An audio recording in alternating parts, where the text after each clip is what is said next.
Vous êtes toujours heureux de vivre en France et en Union Européenne, ouais? Ouais, c'est bien.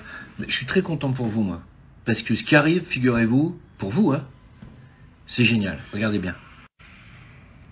Si vous voyagez plus de 3 fois par an à l'étranger, vous serez automatiquement fiché pour contrôle douanier renforcé.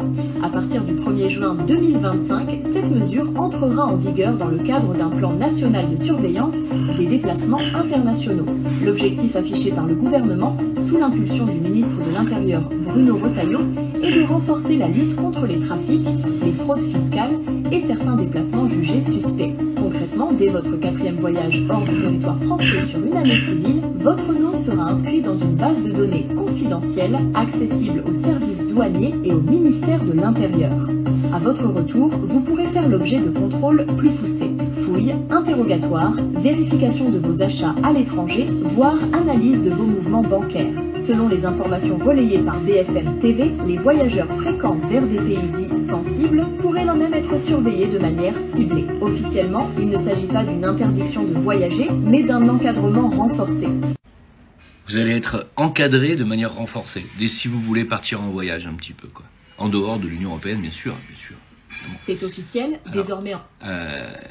Du coup, vous allez dire, on va pas voyager à l'étranger, on va rester dans l'espace Schengen, enfin, dans l'Union Européenne, on va se balader en Europe, quoi. On y va en voiture. Ouais, alors attention, si vous y allez en voiture, quand même, n'oubliez pas ça. Caméra connectée sera obligatoire dans toutes les voitures neuves dès 2026. C'est officiel et cette nouvelle règle risque de faire débat. Chaque véhicule neuf, acheté ou immatriculé après le 1er juin 2026, devra être équipé d'une caméra embarquée reliée directement aux autorités. Hein, donc partez pas avec n'importe qui dans la bagnole, on sait jamais. Hein, parce que vous allez être relayé directement aux autorités. Quoi que vous fassiez dans la bagnole, ça se saura. Voilà. Alors bon... Il y en a qui aiment bien vivre comme ça, hein, dans la sécurité, la surveillance à outrance, comme en Chine. C'est déjà la Chine. Je vous ai dit que vous aviez 20 ans de retard sur la Chine. Regardez ma capsule sur la Chine et le nouvel ordre mondial. Ça vient, tout ça. Hein, il ne faut pas ça avoir peur. Yeah. Bon courage, les Européens. C'est fou ce qu'on peut trouver dans les poubelles aujourd'hui.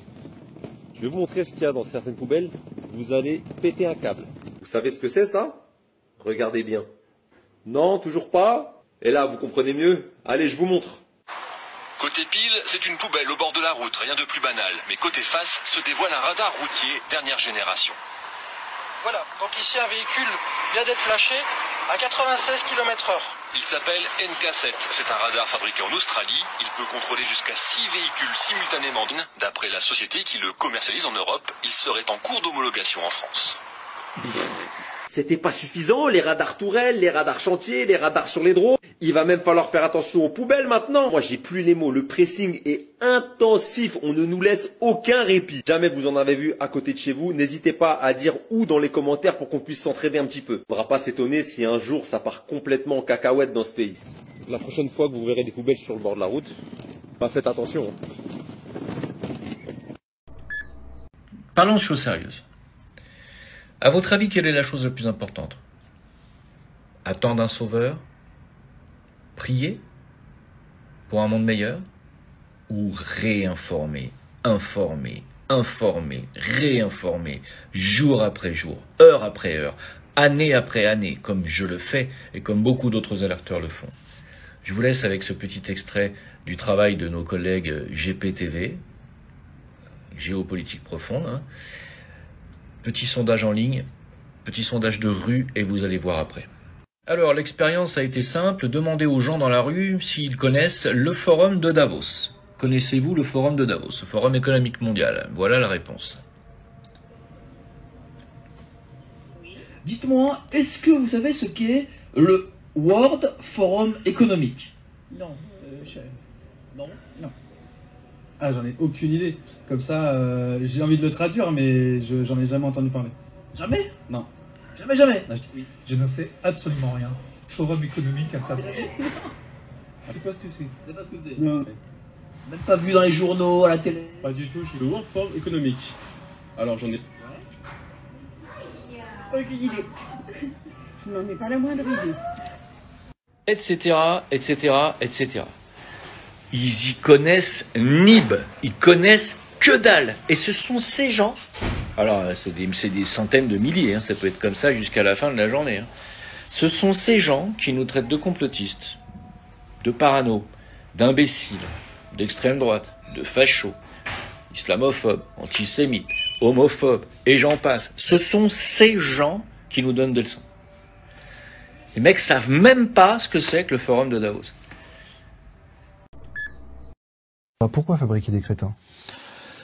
Alors, il y a des raisons historico-économiques. Hein. Il faudrait remonter à ce qu'on appelle le protocole de Lisbonne, 1999-2000, qui décide, c'est une directive européenne, hein, là c'est facile à vérifier pour tout le monde, qui décide que nous avons besoin de 10% de cadres, 10% de cadres de haut niveau, bien formés, etc., et 90% d'une main-d'œuvre multitâche. Ce qui d'ailleurs correspond à l'état du libéralisme actuel, qui a rien à voir avec le capitalisme des années même 60, où on avait une progression globale des classes moyennes, etc., qui essayait de monter, et d'ailleurs d'une génération sur l'autre, très souvent, ça montait effectivement. Là, actuellement, les classes moyennes savent, si elles ne le savent pas, c'est qu'elles sont vraiment au taquet, savent qu'elles sont en train de s'effondrer.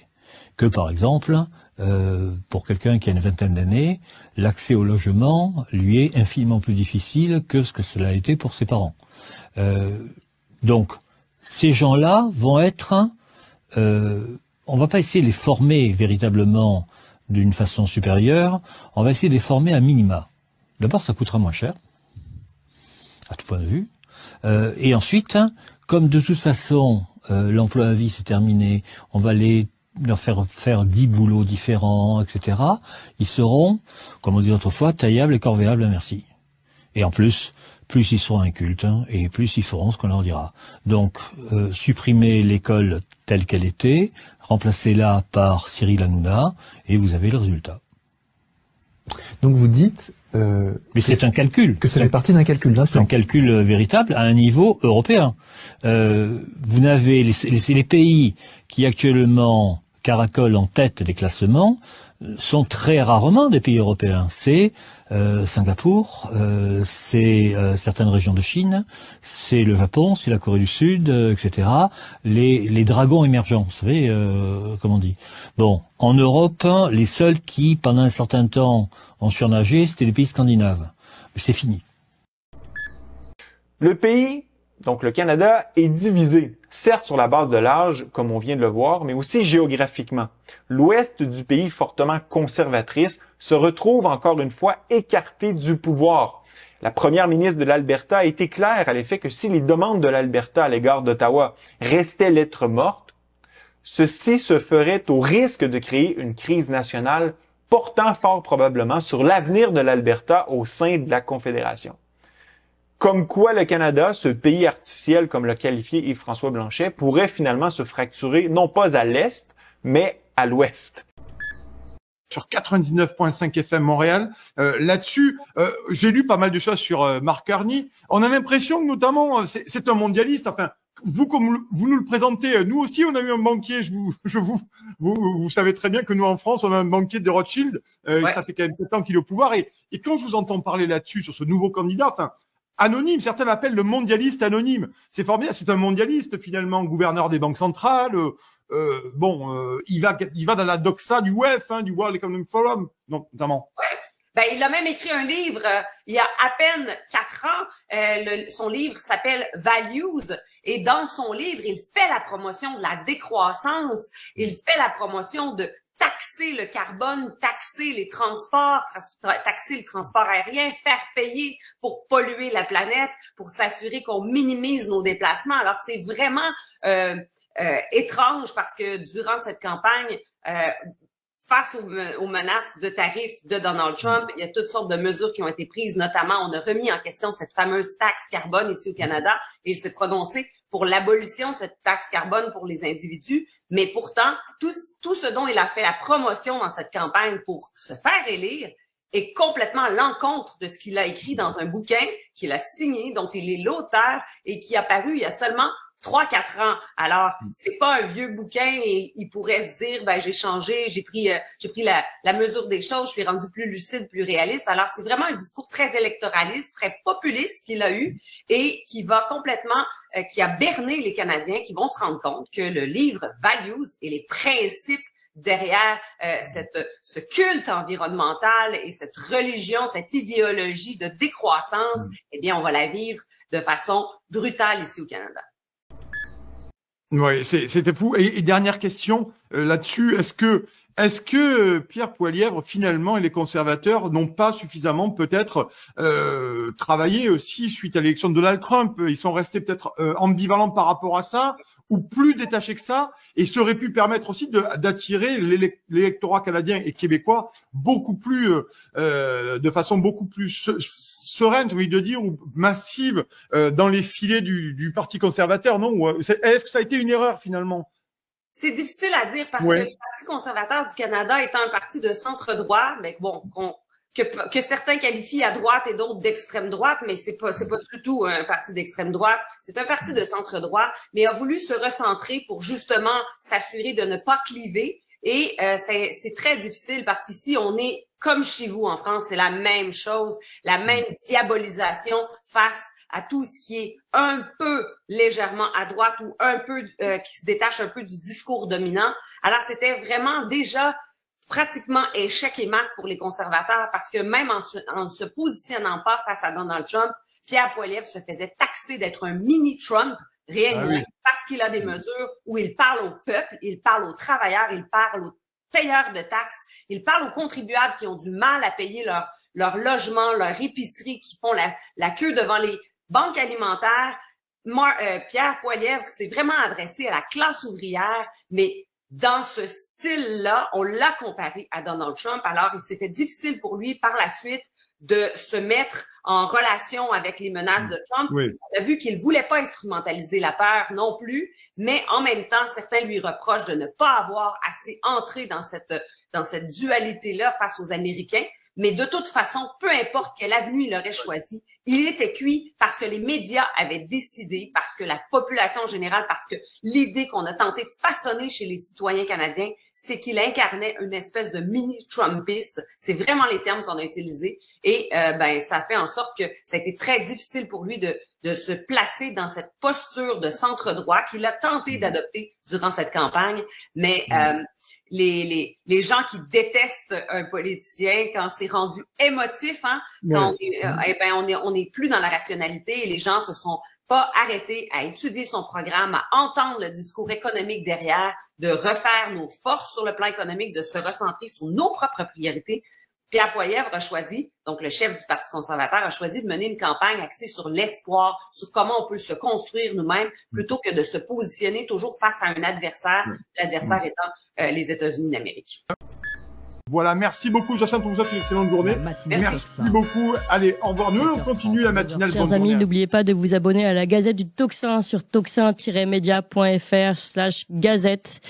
Vous savez, tous les jours, Valentin vous écrit dans votre boîte mail, vous recevez le meilleur de la matinale. C'est un courriel, donc impossible à censurer par le système. C'est condensé, c'est fait pour ceux qui n'ont pas le temps ou qui préfèrent lire, tout simplement. C'est aussi une version courriel qui peut être partagée. C'est spécialement conçu pour être transféré en un clic. Bref, c'est la version efficace pour pouvoir diffuser au mieux nos idées et les véritables informations. Pour recevoir gratuitement la Gazette tous les soirs, inscrivez-vous donc tout de suite sur tocsin-media.fr/gazette, tocsin-media.fr/gazette. À bientôt. J'ai mis en vente la semaine dernière. Non. Quoi, ça y est, c'est sûr. Non, mais moi, c'est fini. Non, mais c'est terminé. Je vais te dire, j'ai pas de quoi à cacher. J'ai fait mon bilan l'année dernière. On a fait 876 000 euros de chiffre d'affaires. Il reste zéro. Non. Pas un euro. Ça me rendait compte. J'ai fini à moins 20 000 l'année. Oh là là, catastrophe. J'ai abandonné mes comptes courants, j'ai dit stop. On a mis en vente, quand on met en vente, le mec il dit, ça vaut 870, mais tu sais, la conjoncture elle est pas bonne, il faut mieux que tu vendes 550. Bah oui. Donc je vends ma baraque, je vends mon restaurant pour rien, parce que j'aurais travaillé comme un forçat pour rien, et je prends l'argent, je quitte ce pays, et je ne reviendrai pas. Ah, franchement, Stéphane, ça nous fait bien de la peine, je vous le dis, parce que franchement... Cyril, moi j'en ai pas. Ouais. J'en ai pas. J'ai travaillé 30 ans en France, j'ai cotisé 30 ans. De toute façon, je veux une retraite de rien, parce que j'étais artisan. Ils nous prennent, ils nous veulent tout. À un moment donné, c'est plus possible. Moi, c'est stop.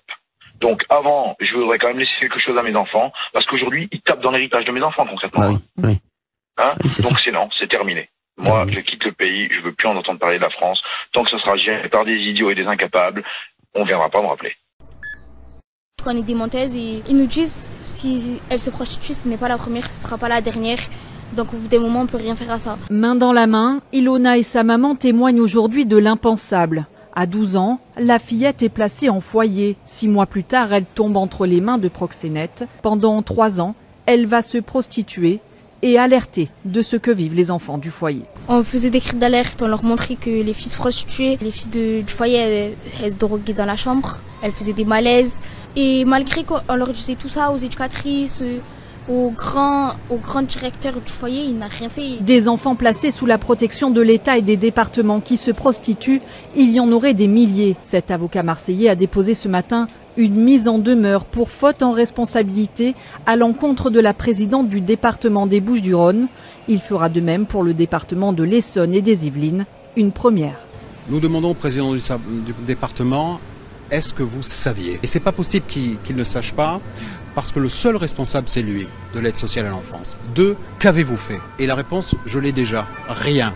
La prostitution de l'enfant placé, en France, c'est un scandale d'État qui est sourd. Aujourd'hui, une trentaine d'enfants demandent des excuses et des explications. Ilona, elle, est sortie de foyer il y a 1 an. Elle essaie difficilement de reconstruire un semblant de vie de famille auprès de sa mère et de laisser derrière elle ses années d'enfant placé.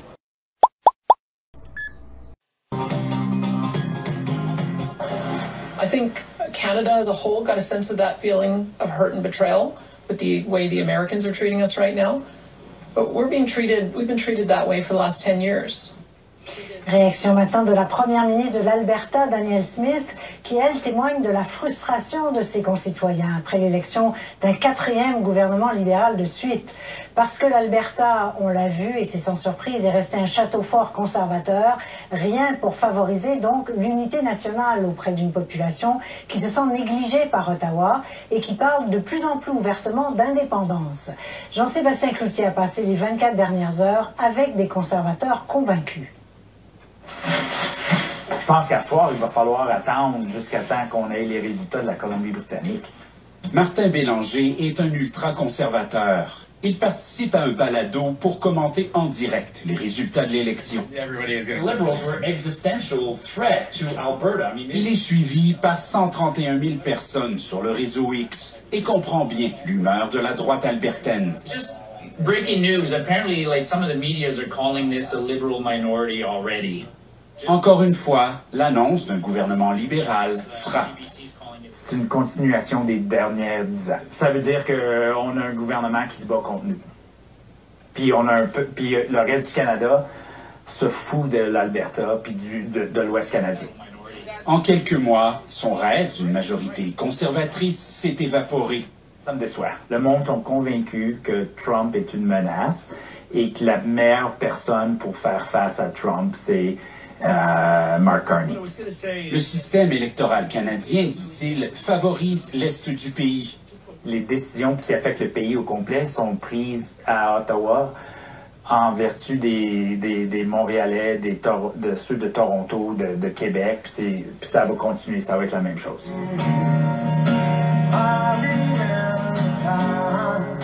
Lendemain de veille difficile dans cet Alberta bleu foncé où seulement 3 circonscriptions sur 37 ont échappé aux conservateurs.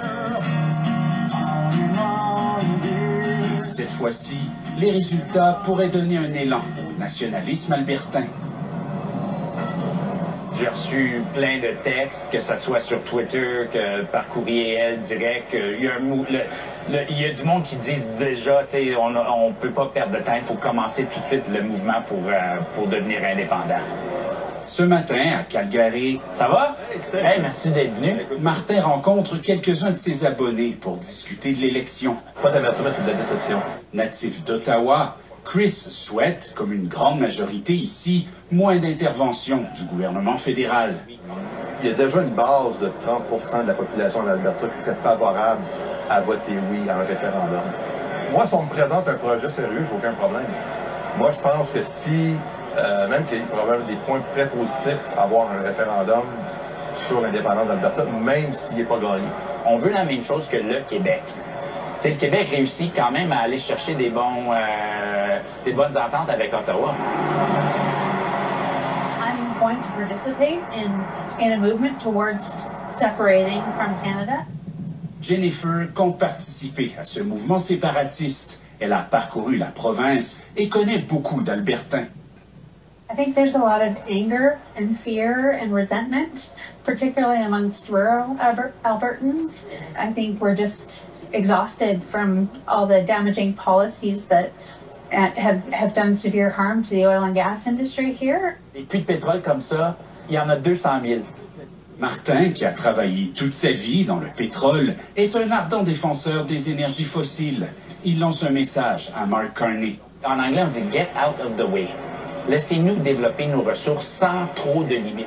Ce qui nous inquiète, c'est le cap sur la production, les caps sur les gaz à effet de serre. Comme bien des Albertains, il souhaite que les Canadiens profitent encore plus des richesses de l'Alberta.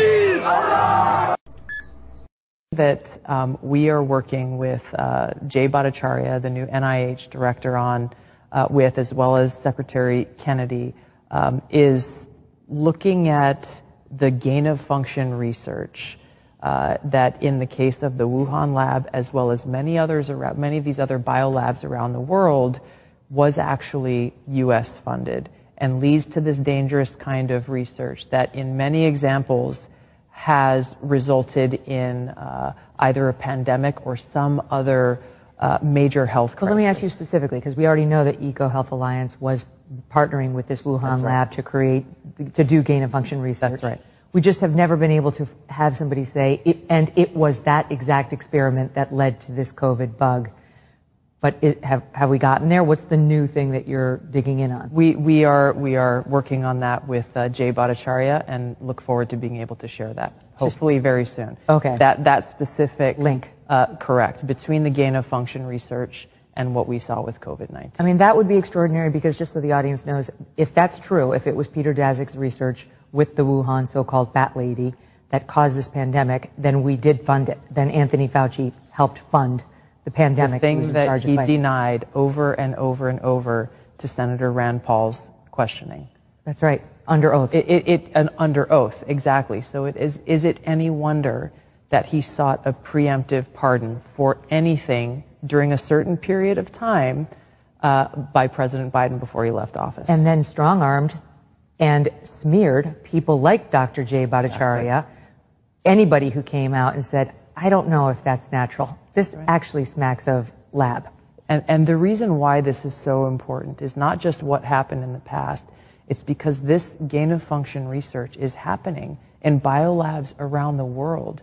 I got attacked, and I think you saw this. We've probably talked about it on your show before, when I warned against U.S.-funded biolabs in Ukraine when the Russia-Ukraine war kicked off for this very reason. Who knows what kinds of pathogens are in these labs, and if released, could create another COVID-like pandemic. And for that, I was called a Russian asset. You're, trumpeting Putin's talking points, all of this nonsense, simply for speaking the truth and stating facts that, by the way, are still on U.S. Embassy Ukraine's website today about how the U.S. has funded these biolabs in Ukraine. But my point is, in order to prevent another COVID-like pandemic or another major health incident that could affect us in the world, we have to end this gain-of-function research and provide the evidence that shows exactly why and how it's in our best interest, the American people's best interest, to bring about an end to it. C'est des élections en fin de semaine en Roumanie.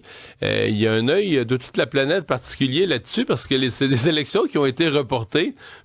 Tu peux me corriger, mais dans mes mots, j'étais resté sous l'impression que c'était une élection qui avait été reportée Pas à cause de problèmes techniques majeurs, mais plus parce qu'on pensait que le public était sur le bord de se tromper.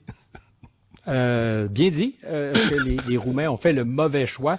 En tout cas, le plus haut tribunal constitutionnel du pays a dit finalement, oui, il y a peut-être eu de la manipulation. Il y en a certainement eu. On a constaté qu'il s'était passé des choses, et particulièrement TikTok qui s'était pris d'amour pour celui qui a gagné au premier tour, Călin Georgescu. Et on disait donc danger démocratique. Puis la réponse des autorités, c'est on va suspendre les élections. On n'aime pas ce qui s'est passé. C'est délicat, la démocratie, c'est quand même. Le public s'est trompé, fait que cette élection-là est pas bonne. Exact. Et on dira que c'est pas vraiment le public, mais qui ont été manipulés. Alors, prise 2, parce que d'abord, dans un premier temps, on a annulé le deuxième tour de ces élections présidentielles, c'était avant Noël. Puis après ça, il y a quelques semaines, celui qui est arrivé en tête au premier tour avec 23% d'appui. Tu sais, quand tu as une dizaine de candidats puis que tu as 23%, c'est une très bonne performance.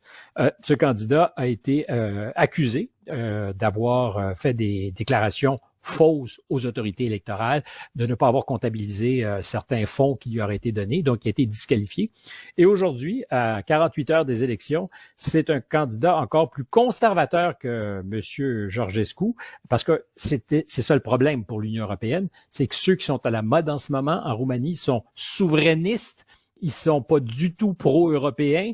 Ils sont favorables à ce que la guerre soit stoppée au plus rapidement dans leur cour arrière en Ukraine. C'est pas du tout le discours de l'Europe. Ça ressemble un peu à Viktor Orban en Hongrie. On ne l'aime pas. C'est la bête noire de l'Union européenne.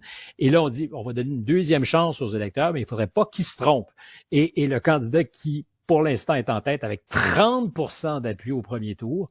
C'est quelqu'un qui est encore plus fâcheux peut-être que ne l'était Călin Georgescu lors de la première raid. Alors la question c'est, s'il gagne le premier tour à 30%, pourra-t-il au deuxième tour? Parce que l'idée c'est que si tu as 50 plus 1, il n'y a pas de deuxième tour, ça n'arrivera pas. Mais au deuxième tour, quand il restera deux candidats, est-ce que ce Simion, qui est en tête en ce moment, pourra l'emporter? Si c'était le cas, je peux t'assurer que l'Europe va avoir mal aux dents.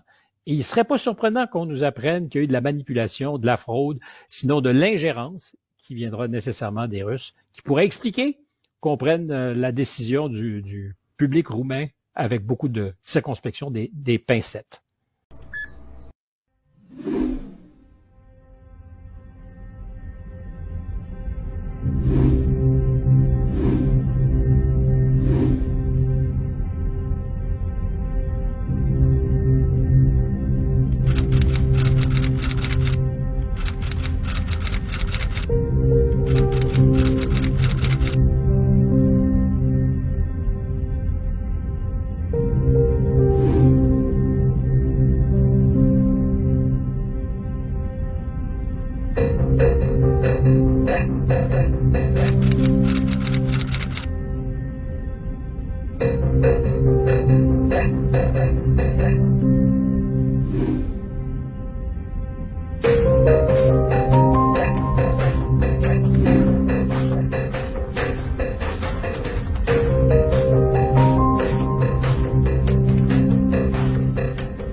On n'écoutera pas la majorité des Québécois. C'est pas notre façon de fonctionner à la CAQ.